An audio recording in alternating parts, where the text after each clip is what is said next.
Hey guys, Brady Hammond here with Coldwell Banker Realty's Hammond Family Group. A couple of exciting developments. First of all, we've been working on a preferred vendor list. This is going to be a tool or a resource that we're going to give out to our customers or the folks we work with, or really anyone who requests it.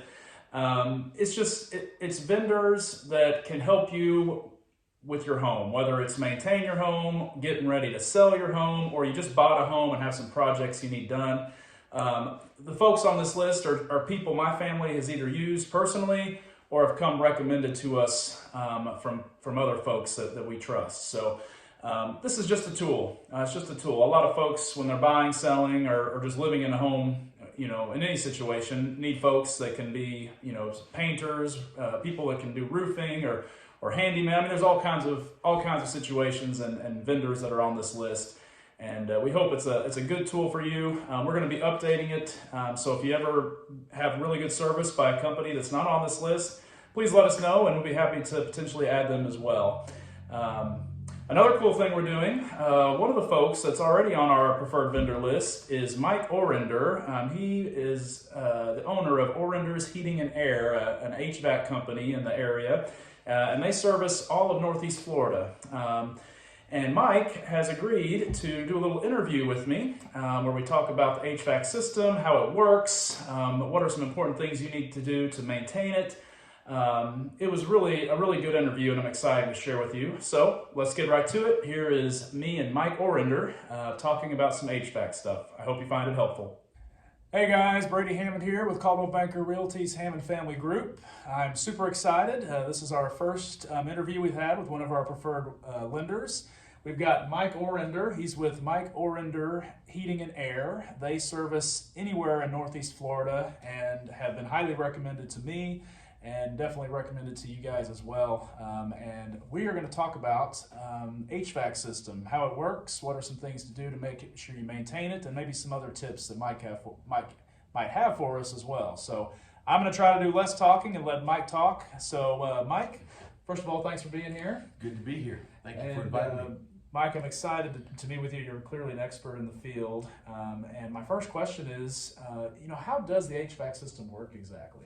Well, most people have a little understanding of what the HVAC system does, but it typically, and especially in Florida, what its job is, its purpose is to take the heat from where it's not wanted and move it to a place where it's less desirable. So that being said, and also in Florida, we use a lot of heat pumps, which means, to put it in layman's terms, the heat pump is if you had an air conditioning system in the window. I don't know if you can remember those old days, man, but what you would do is you'd walk by the outside of it. In the summertime, it'd be blowing hot, and on the inside, it's blowing cold. So what a heat pump does is just take the window unit out, flip it around, and now in the wintertime, it's blowing that heat on the inside. Well, obviously, you don't want to be moving your window units around, so they put a valve in a heat pump that changes the direction of the flow of refrigerant so that it does it on its own. And but in the summertime, you want to move the heat from the house. You want to have it properly sized, because to go bigger in air conditioning is not necessarily better, because it has a tendency to cool the house down so fast that it leaves the humidity in the house, which leads to problems like mold issues.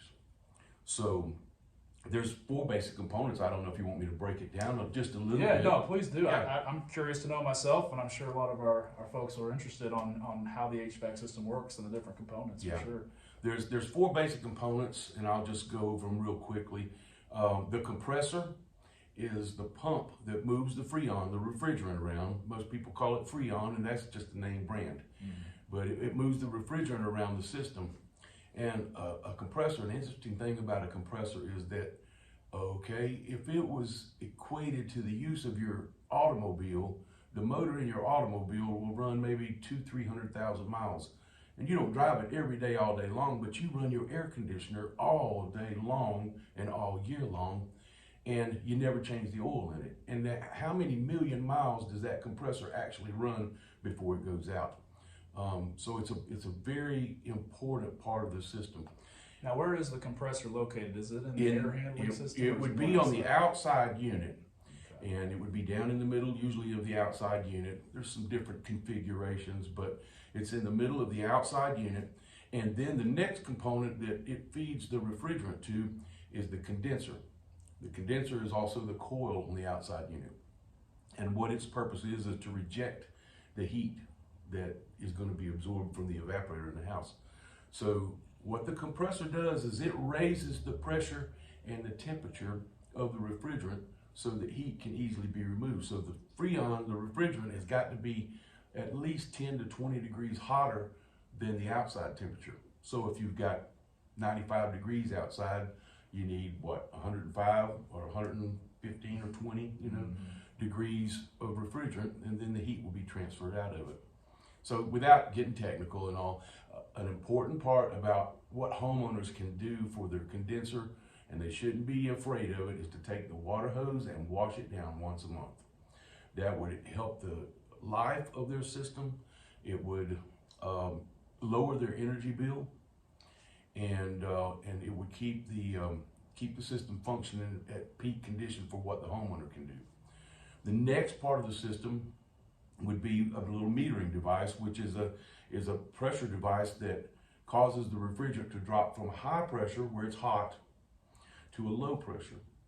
If anybody's ever taken a fire extinguisher and pulled the plug on it and just emptied it out, what you feel, that fire extinguisher is cold now because it dropped the pressure out of that in a quick way. Yeah.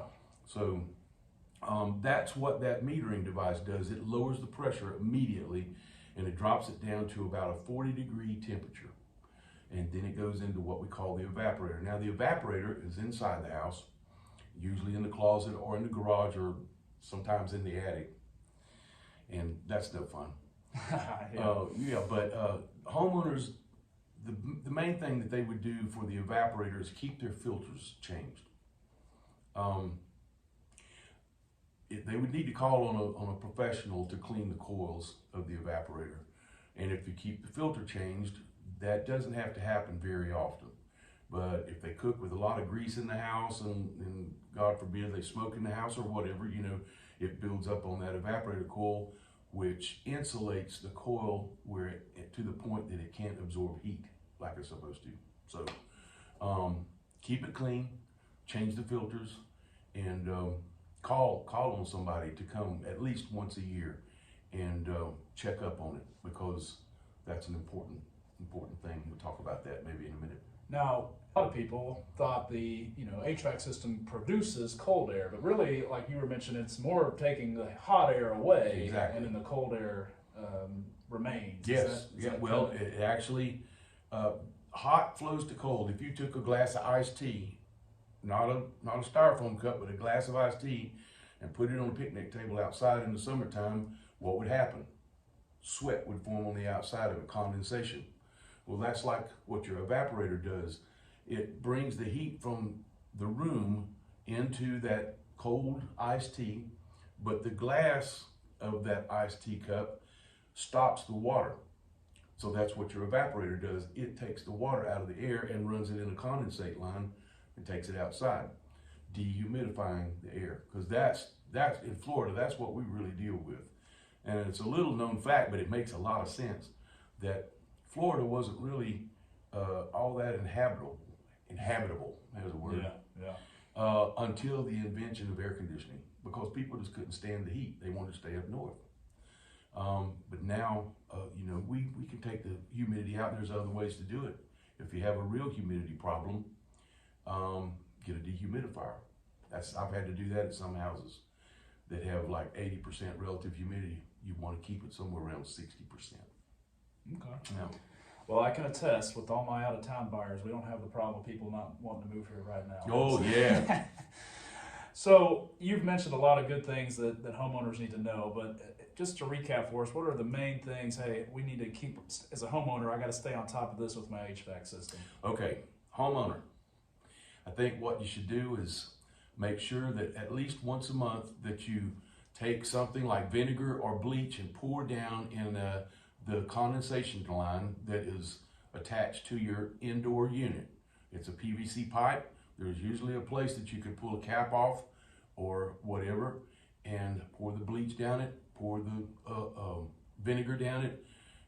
I wouldn't put any kind of drain opener in it or anything, but what that does is that keeps sludge from building up on the inside of your drain, and therefore having to back up, and they have safety switches on them now that when the drain stops up to keep from flooding the house, it shuts it off, and that causes a service call. So keep your drain clean and keep your filters changed. And like I said, once a month I would go out there and wash down my condenser with a water hose. So that's one I haven't heard before. So Yeah. just go out on the X3 unit, just take the hose and just spray the whole thing down. Spray it down. That's good for it. That's not going to cause That's any sort good of for problems. it. That's good for it. I wouldn't concentrate on where the wires come in, although if you think of it, it rains on it all the time, so it's used to the water. Used to the water, yeah. But anyway, what you do is you take the hose, and where the fins are, you just wash the dirt out of it, because when you mow the grass or your yard people come around, they get grass all thrown up in it. If you live on a dirt road area or maybe in a pasture area, dust is going to get in it, and that once again causes it to be insulated, and that condenser cannot get rid of the heat. If it doesn't get rid of the heat, then the house does not cool down properly. Well, that's great stuff, Mike. Is there anything else you'd like to add? I mean, you've covered a lot. COVID has become a topic that everybody's concerned with. And not only that, but all the health issues. We're getting more health conscious these days. And they need to be thinking about air purification. There are several devices now that can purify the air and kill up to as much as 99% of viruses, like COVID virus, in fact. And so they might want to look into adding that to the existing system that they have. It's pretty simple to do, and it costs a little bit of money, but for the money that you're investing, it could keep your doctors. It's like it used to be an apple a day, keep the doctor away. Well, air purification system could keep the doctor away too. So that's something I would like to see people invest in. Well, I want to say again, Mike, very appreciative of him coming out and giving us some pointers. Mike, what could you tell us about Orender's Heating and Air? A little bit about the company, and then we'll let you get out of here. Okay. Yeah, we've been in business since 2005. I'm a certified mechanical contractor for the state of Florida, and we specialize in residential and light commercial, and I do some commercial refrigeration. People get that mixed up with their refrigerators. I don't do home refrigerators. Go buy another one. But right now we're doing installation and service and repairs of heating and air conditioning systems. I do a lot of work in Northeast Florida. I do some down in the middle Florida, but most of my work is around here. And I have a good crew, and they're educated. We see to it that they get educated, so it minimizes the callbacks. But we've been in business since 2005, and also I spent 24 years teaching refrigeration and air conditioning at Florida State College in Jacksonville. So you might say, well, how did you run an air conditioning business and teach school? Well, I'm a well-oiled machine. The refrigerant is moving well. Yeah, the refrigerant's moving very well. No, I have a good crew. They take care of things.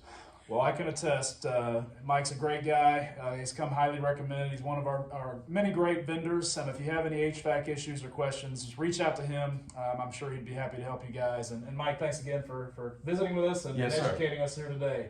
Thank you for having me. It's been great. So thanks again. Yeah.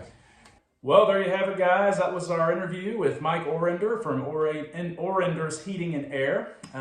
We encourage you guys to check him out and consider him if you ever have any HVAC concerns. His business does a quality job. And I know we have some other ones that do HVAC on our vendor list as well. So shop around, but definitely consider Mike and his team. I know they'll do a quality job for you. And of course, if you ever have any real estate needs or questions at all, don't hesitate to reach out to me or my family. We'd be happy to help you as always. So thanks again for watching. I hope you guys learned a little bit, and have a great rest of your day, and we'll be in touch soon.